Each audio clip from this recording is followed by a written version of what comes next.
नमस्कार, आदाब। मैं हूं त्रिदीप ब्राह्मण। कौन बनेगा मुख्यमंत्री के आज आखिरी एपिसोड में आपका बहुत बहुत स्वागत है। बस कल ही बिहार का फैसला आने वाला है जो तय करेगा कि सूबे में किसकी बनेगी सरकार और कौन होगा दरकिनार। आज के अपने खास एपिसोड में हम बात करेंगे बिहार चुनाव के कुछ बेहद खास चुनाव क्षेत्रों की, जहां की सियासी उठापटक सियासी पंडितों के साथ आम लोगों में भी रोमांच भर देगी। हर रोज की तरह आज भी स्टूडियो में मौजूद हैं वरिष्ठ पत्रकार और चुनाव विश्लेषक मुकेश रंजन, जिन्होंने बिहार चुनाव में बनते बिगड़ते चुनावी समीकरणों पर अब तक पैनी नजर बनाए रखी है। एक 40 दिनों के सफर के बाद आज प्रोग्राम का समापन है। कैसा महसूस हो रहा है मुकेश जी? देखिए, ऐसा है कि ये एक किसी ब्लॉकबस्टर बॉलीवुड सिनेमा से कम नहीं रहा और इसमें आप पहले दिन से लेकर आज तक देखें तो इतने सरप्राइजेज हैं कि इसकी तुलना किसी चुनाव से नहीं हो सकती है भारत के इतिहास में। ये एक सचमुच का ऐतिहासिक चुनाव है जिसमें तो जो आपको फीडबैक मिले व्यूवर्स के, जो बाकी प्रतिक्रियाएं आई, तो आपको लगता है कि ये जो चुनाव के नतीजे हैं उतने ही चौंकाने वाले और उतने ही दिलचस्प होने वाले हैं? हाँ, ये एकदम सच है और यही होगा, क्योंकि एक बात बता दें कि जितने भी बड़े पंडित जो मैदान में घूम रहे थे और मैं भी घूमा, और जो समझ में आया कि वोटर बहुत साइलेंट है इस बार। और वैसे बिहार का वोटर जनरली ज़्यादा देश के और क्षेत्रों के मुकाबले थोड़ा साइलेंट वोटर और इंटेलिजेंट वोटर होता है। तो पिछले 14 और 10 के चुनाव, 10 का असेंबली चुनाव और 14 का चुनाव कमोबेश तो पता चल रहा था, उसके पहले के चुनाव कभी पता नहीं चले। और अब 2015 का चुनाव में भी कुछ भी जो आज की डेट में अपना नाक आगे कर देगा और कहेगा कि ये होने वाला है, उसकी नाक बचेगी कि नहीं बचेगी उसका कोई गारंटी नहीं है। यानी कल सुबह जब आप ईटीवी बिहार और झारखंड ऑन करेंगे तो आपकी भी सांसें थमी होंगी। पक्की बात है। मुकेश रंजन से हम अपनी बातें आगे भी जारी रखेंगे। सबसे पहले बात करते हैं राघोपुर की। राजद सुप्रीमो लालू यादव के छोटे बेटे तेजस्वी यादव की मौजूदगी ने इस सीट को बेहद खास बना दिया है।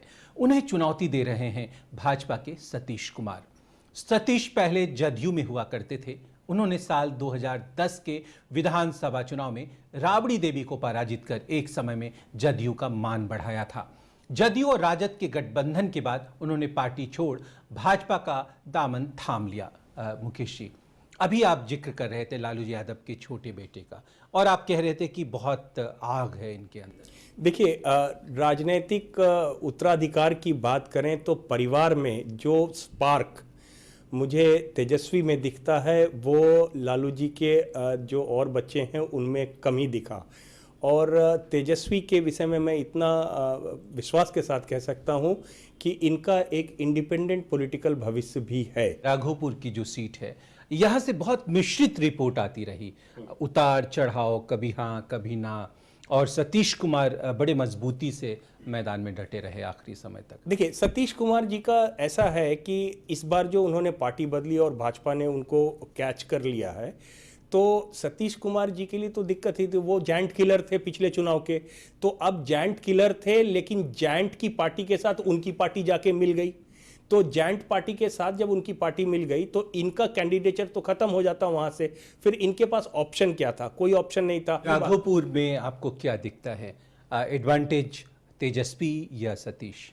देखिए, बदले हुए हालात में, जिस हालात में सतीश जीत गए थे वो हालात आज नहीं है। और जिस तरह से ये युवा, ये जो यंग 25-26 साल का लड़का है, और ये जिस तरह से अपने आप को, मैंने पहले भी आपको कहा कि ये कंडक्ट जिस तरह से अपने आप को करते हैं पॉलिटिकली तेजस्वी, जिसमें इन्होंने कई बार कहा है अपने वोटरों से कि ये अंतिम चांस है। और इस बार यदि यादवों ने राजद का दामन छोड़ा तो फिर यादवों का भविष्य मुश्किल में होगा। दूसरी बात, ये अपने कॉन्स्टिट्यूएंसी में और लोगों से जाकर ये भी कहते हैं कि आप ये मत समझना कि मैं लालू का बेटा हूं और लालू के रिप्लेसमेंट में राजनीति करने आया हूं। इन्होंने अपनी एक इंडिपेंडेंट चार्ट बनाई है और इंडिपेंडेंटली ये कहते हैं कि लालू एक ही बार होता है और लालू अपनी इनिंग खेल चुके हैं, मैं अपनी राजनीति करने आया हूं। तो जब ये अपनी राजनीति करने आए हैं तो इनकी अपनी अपील होगी। एडवांटेज तेजस्वी राघोपुर में हमारे विशेषज्ञ की इस राय के बाद अब बारी है महुआ सीट की। लालू के बड़े बेटे तेज प्रताप यहां के चुनावी समर में अपनी किस्मत आजमा रहे हैं। उन्हें चुनौती दे रहे हैं हिंदुस्तानी आवाम मोर्चा यानी हम की टिकट पर चुनाव लड़ रहे निवर्तमान विधायक रविंद्र राय। रविंद्र राय ने पिछली बार जदयू के टिकट पर यहां से चुनाव जीता था। क्या तेज प्रताप टिक पाएंगे रविंद्र राय के आगे? देखिए रविंद्र राय, देखिए जातीय समीकरण से बात करेंगे तो फिर यादव बहुल्य है और दोनों तरफ से यादव है। अब ये देखना है कि असली यादव कौन होता है। इस सीट पे मुझे पूरा भरोसा नहीं है कि तेज प्रताप के पास एज है, और इसके पीछे एक और है कि फिर जो समीकरण बदले हैं उस बदले समीकरण में तेज प्रताप कितना कर पाएंगे, क्योंकि तेज प्रताप का अपना पर्सनल अपील तेजस्वी के कंपैरिजन में कम है। ये मेरी सोच है, तो उस हिसाब से अभी देखना पड़ेगा। ये रिजल्ट थोड़ा चौंकाने वाला हो सकता है। यानी महुआ में कांटे की टक्कर और नतीजे किसी पाले में जा सकते हैं। आइए अब आगे बढ़ते हैं और बात करते हैं ब्रह्मपुर की। पूर्व केंद्रीय मंत्री और बिहार भाजपा के कद्दावर नेता सीपी ठाकुर के पुत्र विवेक ठाकुर यहां से किस्मत आजमा रहे हैं। उन्हें चुनौती दे रहे हैं राजद के शंभूनाथ यादव। पिछली बार ब्रह्मपुर सीट से भाजपा के दिग्गज नेता कैलाशपति मिश्र की बहू दिलमणि देवी ने चुनाव जीता था। हालांकि उन्हें इस बार टिकट नहीं मिला, जिससे नाराज होकर वो जदयू में शामिल हो गई। क्या सीपी ठाकुर की प्रतिष्ठा बचेगी यहां ब्रह्मपुर में? देखिए ब्रह्मपुर में तो मुझे दिक्कत लग रही है। विवेक को मैं पहले से जानता हूं और विवेक एक कर्मठ और अच्छा कार्यकर्ता रहा है। ये जब अमित ठाकर युवा मोर्चा के अध्यक्ष थे तो ये उनके सेक्रेटरी हुआ करते थे, और विवेक का एक अच्छा कार्यकर्ता होने के साथ साथ इसका जो कम्युनिकेशन है, इसका जो कनेक्ट है, वो कनेक्ट ये रखता है और वो इंडिपेंडेंट भी है सीपी ठाकुर जी से। लेकिन अब यहाँ की जो लड़ाई है उसमें जो डिसिडेंट्स हैं, जो भाजपा के अंदर की अंदरूनी राजनीति है, वो कहीं ना कहीं विवेक को मुझे लग रहा है पीछे ढकेल रही है।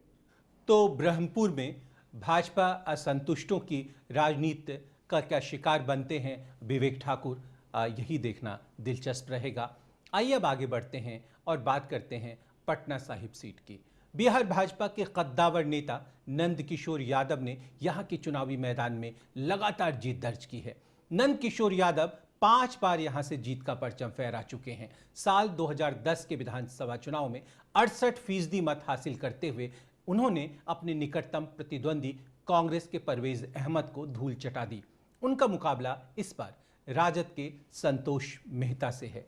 भाजपा का अवैध किला, क्या संतोष मेहता ढा पाएंगे? देखिए ये किला अवैध रहेगा, और लेकिन जो विक्ट्री मार्जिन हुआ करता था असेंबली के लेवल पे 70-80 हजार का जो मार्जिन नंद किशोर, 68% मत, हाँ मतलब जो विक्ट्री मार्जिन, जो बड़ा विक्ट्री मार्जिन से नंद किशोर जी जीते थे, मुझे लग रहा है इस बार विक्ट्री मार्जिन थोड़ा नैरो होगा। पटना साहिब के बाद हम चलते हैं मोकामा। मोकामा विधानसभा सीट से बाहुबली नेता अनंत सिंह निर्दलीय उम्मीदवार के तौर पर मैदान में हैं। यहां उनका मुकाबला जेडीयू के नीरज कुमार से है। वहीं एनडीए की तरफ से लोजपा के कन्हैया प्रसाद सिंह मैदान में जमे हैं। कन्हैया प्रसाद सूरजभान के संबंधी हैं। साल 2010 का विधानसभा चुनाव अनंत सिंह ने जेडीयू के टिकट पर जीता था, लेकिन इस साल जून में अपहरण के मामले में गिरफ्तार होने के बाद उन्हें जदयू से इस्तीफा देना पड़ा। क्या दिख रहा है मोकामा? बहुत दिलचस्प टक्कर। मुझे नहीं लगता है कि यहाँ पे बहुत ज़्यादा चैलेंज है अनंत सिंह के लिए। अनंत सिंह देखिए एक बिहार में कुछ ऐसे यानी होने वाली है मोकामे में बाहुबलियों की पौवार है, यही नतीजा चाहे जिस ओर हो जाए। अब मुकेश रंजन से हमारी चर्चा आगे भी जारी रहेगी। हमारी खास पेशकश कौन बनेगा मुख्यमंत्री में फिलहाल वक्त हो गया एक छोटे से ब्रेक का। ब्रेक से वापस लौटकर हम अपनी चर्चा आगे भी जारी रखेंगे। सच दिखाने की जिद बनी रहेगी। आप बने रहिए हमारे साथ। हम लौट कर आते हैं पल दो पल में।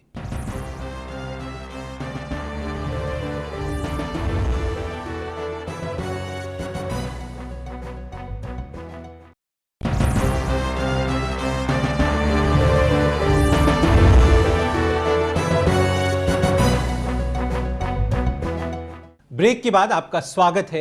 बिहार विधानसभा चुनाव के चुनावी महासमर को एक दीगर नजरिए से देखने दिखाने वाले हमारे स्पेशल प्रोग्राम कौन बनेगा मुख्यमंत्री में अपनी चर्चा को आगे बढ़ाते हुए आइए अब बात करते हैं कुम्हरार विधानसभा क्षेत्र की। निवर्तमान भाजपा विधायक अरुण कुमार यहां से चुनावी मैदान में हैं। उनका मुकाबला कांग्रेस के अकील अहमद से है। यह सीट भाजपा की गढ़ रही है और पिछले 25 सालों से भाजपा ने सीट पर कब्जा जमा रखा है। सवर्ण जाति बहुल इस सीट पर बदले समीकरण में महागठबंधन की उम्मीदवार भाजपा को कितनी चुनौती दे पाएंगे, यह देखना दिलचस्प रहेगा। 25 सालों से भाजपा का कब्जा है। देखिए, वो जो पटना साहिब की बात हम कर रहे थे अभी, तो पटना साहिब में जो चैलेंज है उस तरह का चैलेंज कुम्हरार में नहीं दिखता है। अरुण कुमार को कोई चैलेंज यहाँ है नहीं। आइए बात करते हैं कल्याणपुर की। रामविलास पासवान के भतीजे प्रिंस राज का भविष्य यहां दांव पर लगा है। उन्हें चुनौती दे रहे हैं रिश्ते में उनके चाचा जदयू के उम्मीदवार और पूर्व सांसद महेश्वर हजारी। प्रिंस समस्तीपुर के सांसद रामचंद्र पासवान के बड़े बेटे हैं। प्रिंस ने स्नातक की पढ़ाई दिल्ली में की है। उसके बाद उन्होंने लंदन से इंटरनेशनल बिजनेस की पढ़ाई की है। लोकसभा चुनाव 2014 में पिता रामचंद्र पासवान के लिए प्रचार प्रसार में सक्रिय भूमिका निभाई थी। वे मात्र 25 वर्ष के हैं। कुशवाहा बाहुल्य विधानसभा क्षेत्र नए परिसीमन में 2008 में सुरक्षित सीट हो गया था। यह समस्तीपुर लोकसभा क्षेत्र में आता है। प्रिंस राज बहुत प्रतिष्ठा का प्रश्न बनाया है रामविलास जी ने सीट। देखिए, प्रिंस राज की जो बात है तो उसकी अपनी अपील बन रही है। और आपको मैं बता दूं, जो यंग वोटर है बिहार का, और वो गांव का हो या शहर का हो, एक बड़ा मज़ेदार है कि कुछ परिवारों ने इस बार कुछ ऐसे कैंडिडेट दिए हैं।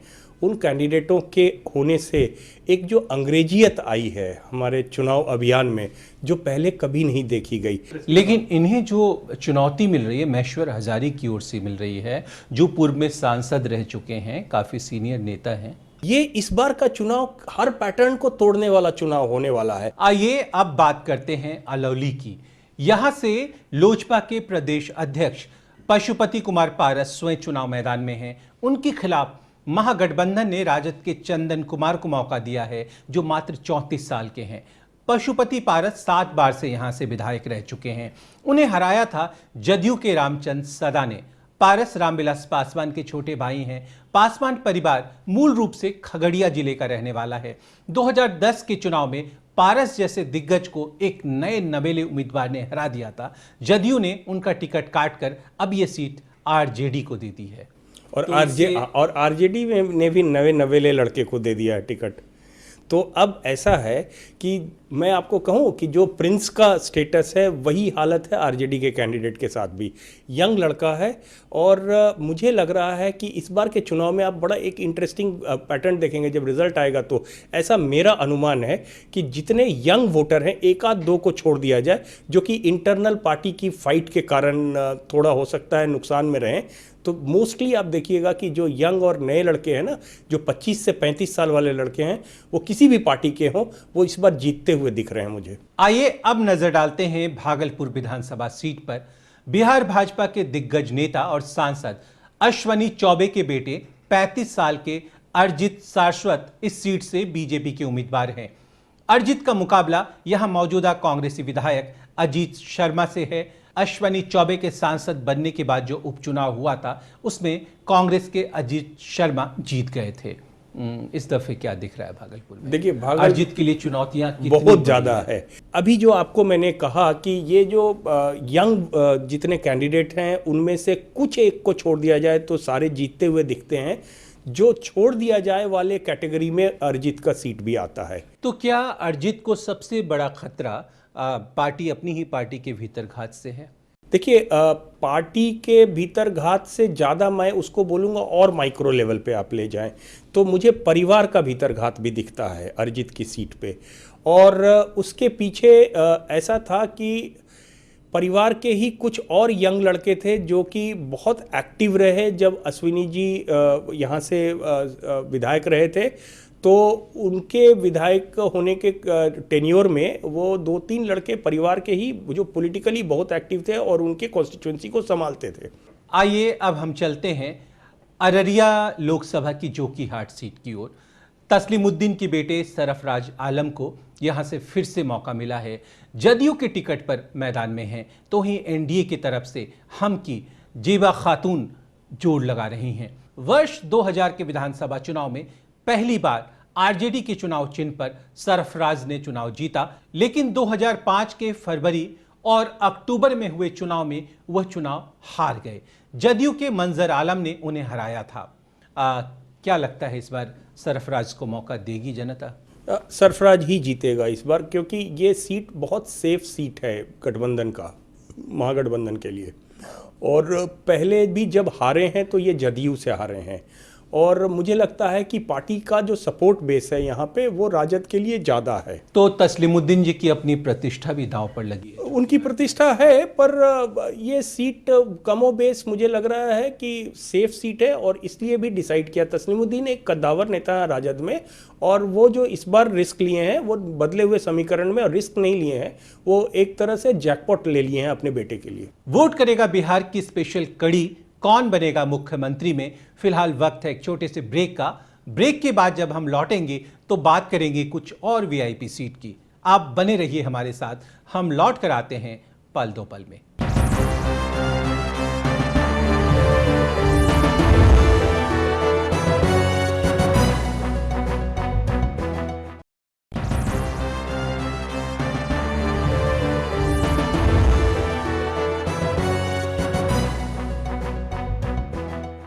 ब्रेक के बाद आपका एक बार फिर से स्वागत है 2015 के बिहार चुनावी महासंग्राम को एक नई सुबह देने वाले स्पेशल प्रोग्राम कौन बनेगा मुख्यमंत्री में। हमारी इस खास पेशकश में अब बारी है मखदुमपुर की। बिहार के पूर्व मुख्यमंत्री जीतन राम मांझी मखदुमपुर से चुनाव लड़ रहे हैं। उन्हें चुनौती दे रहे हैं राजद के सूबेदार दास। जीतन राम मांझी इमामगंज से भी चुनावी मैदान में हैं। उनके सामने खड़े हैं जदयू के उदय नारायण चौधरी। गया जिले की सीट है ये। दो जगहों से चुनावी मैदान में डटे हैं जीतन राम मांझी। इसकी क्या वजह हो सकती है? दोनों जगह जो ये चुनाव लड़ रहे हैं उसके दो अलग अलग कारण हैं।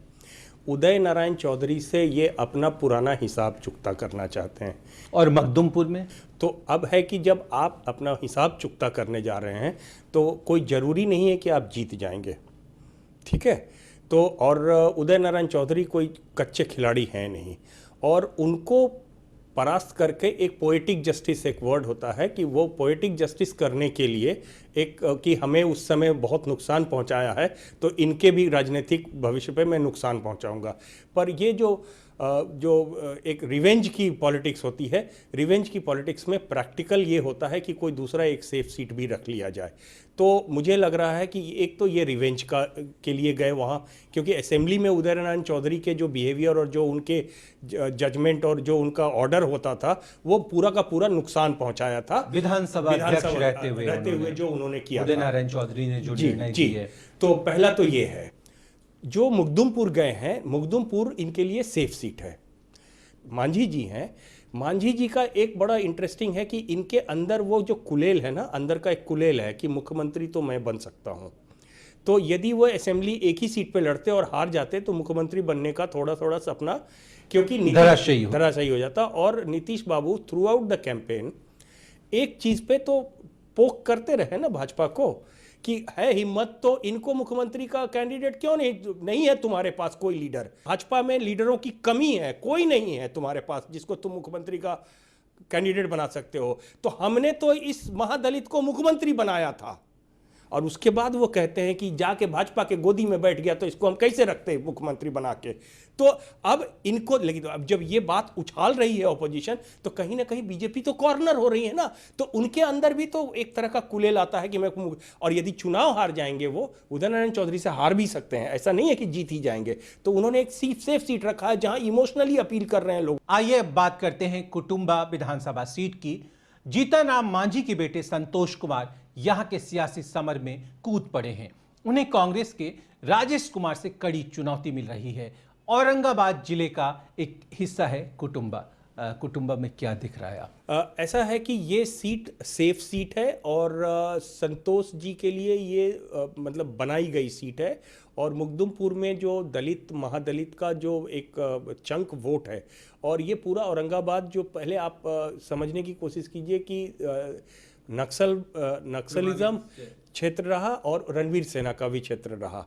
तो वो जो एक टग ऑफ वार था, उस टग ऑफ वार में, और वो जो कत्लेआम होते थे लालू के ज़माने में भी हुए और बाद में भी हुए, तो उस प्रोसेस से क्या हुआ कि कंसोलिडेशन हुआ है दलित महादलित वोटों का। इसमें एक इंटरेस्टिंग लग रहा है कि ये पुराने परिदृश्य में जब देखते हैं, जो फॉरवर्ड कास्ट और दलितों के बीच की जो लड़ाई थी, वो अब कहीं कहीं ख़त्म होती और मर्ज करती हुई दिख रही है। और हम के भाजपा के साथ होने के कारण मुझे लग रहा है इस बार कहीं ना कहीं कि फॉरवर्ड और दलित महादलित एक साथ वोट कर जाए, जो कि यहाँ पे पहले कभी नहीं होता था। यानी कुटुंबा में संतोष कुमार एक एडवांटेज की स्थिति में दिख रहे हैं हमारे विशेषज्ञ को।